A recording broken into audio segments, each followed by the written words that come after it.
हम चुलबुल झा अहाँ सब गोटे के प्रणाम करे छी। आई हम एकटा एहन गीत गबै छी जे एकादशी के जग में विवाह में एहि सब में गायल जाइए। रामचंद्र बन गेला भरत ननगम छला दशरथ अब के जरे तै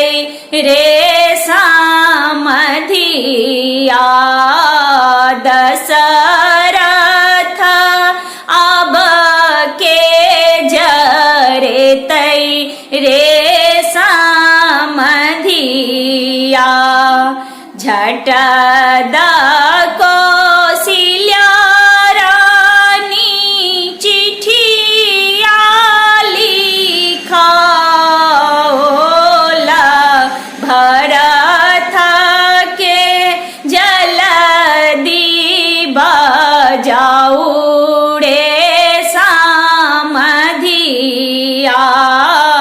भरत के जल्दी बजाऊ रे सामधिया जखन सामधिया समाधलाए पहुँचला भरत पूछे निज बात रे सामधिया से भरत पूछे निज बात रे सामधिया पहिले कुशल कहू नाग्र अयोध्या के तखन कुशल दुनु भाई रे सामधिया से तखन कुशल दुनु भाई रे सामधिया तखन कुशल कहू माता तीनों रानिया के दशरथ कुशल निज कहू रे सामधिया से दशरथ कुशल निज कहू रे सामधिया कुशलता अछि बाबू नाग्र अयोध्या से कुशल अछि दोनों भाई हो दुलड़ुआ से कुशल अछि दोनों भाई हो दुलड़ुआ कुशलता अछि बाबू माता तीनों रानिया के दशरथ कुशल नाही कहब हो दुलड़ुआ दशरथ कुशल नाही कहब हो दुलड़ुआ जखन दुलड़ुआ मंदिर सा बाहर भेली मामा जी के करू पड़ना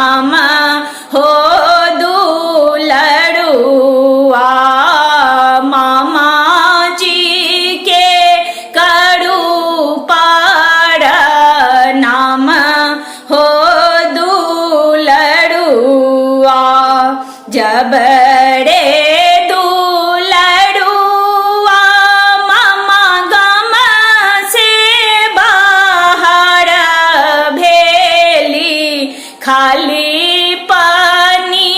हरिण चली जाऊ रे समधिया,